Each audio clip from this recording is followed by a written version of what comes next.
all the endorsers of the impeachment complaint. Sangayon naman ako sa kanila dahil ang mga sinabi nga natin mga endorsers, there has been allegations now of misuse of hundreds of millions of public funds.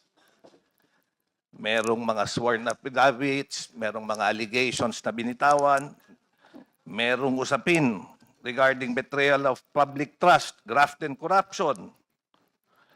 Kagaya nga ng sinabi ni Congresswoman Renico, hindi dapat tayo matakot ungkatin ang katotohanan. At kagaya ng sinabi ng aking kaibigan, si Pastor Benny Abante, public office is a public trust.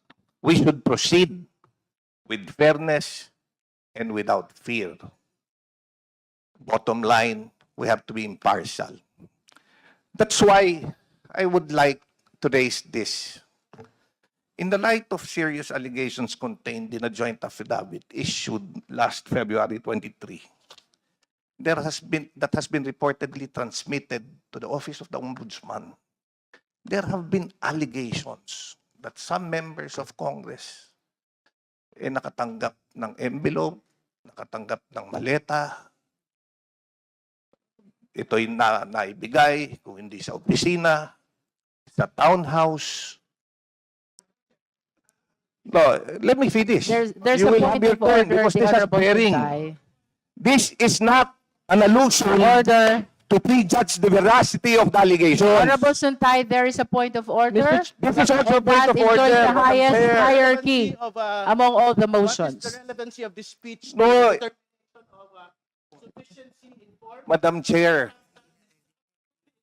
this is very relevant because we are Please, Honorable Santay, please wait until he finishes with his point of order. The Honorable Terry Ridon is recognized. Kindly use a microphone which is okay.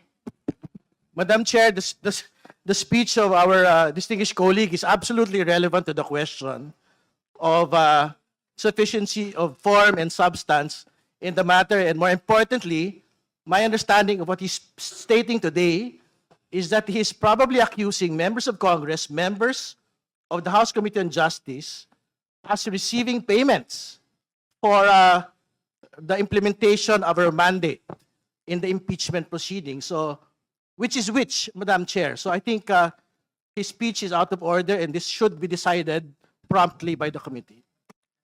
Okay, we heard the basis of the point of order of the Honorable Terry Ridon. Now we shall hear the answer of the Honorable Suntay. Yes, Madam Chair. Ang problema sa Kindly kaibigan ko, justify the relevance of your He is statement to the jumping the current gun. impeachment proceedings. he is jumping the gun. This is actually relevant not only in the determination of form and substance. This is relevant in the impartiality, in determining the impartiality of this hearing, which is very important.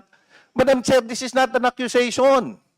Kaya nga, kung hinintay lang ako patapusin, ewan ko, bakit naman yung aking kaibigan, naggagalaiti ka agad at concern na concern. You know, if we have nothing to fear, then we just listen. If we are not being alluded, why are we so guilty? So let me finish.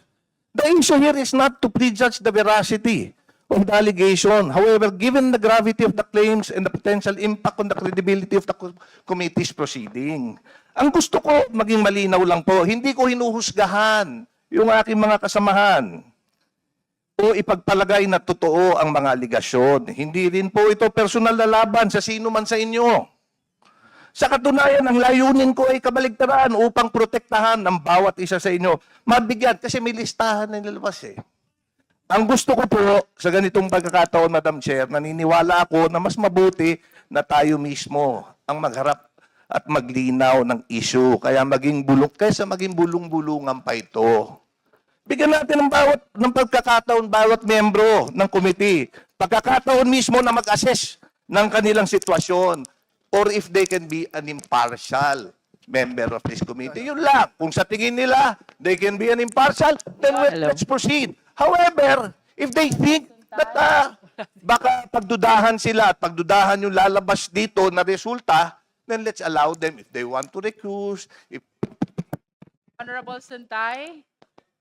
With all due respect, unless all your manifestations have complete relevance to the current impeachment proceedings, you're enjoined by the chair to proceeding to your manifestation. That's why, Madam Chair, So ordered.